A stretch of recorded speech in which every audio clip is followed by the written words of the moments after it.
ब्रह्मा गुरुर्विष्णु गुरुर्देवो महेश्वरः गुरुः साक्षात् परब्रह्म तस्मै श्री गुरवे नमः।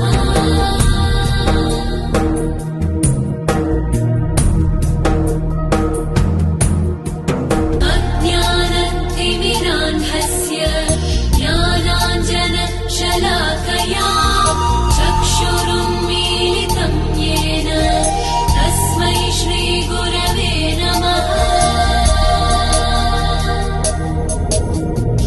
अखण्डमण्डलाकारं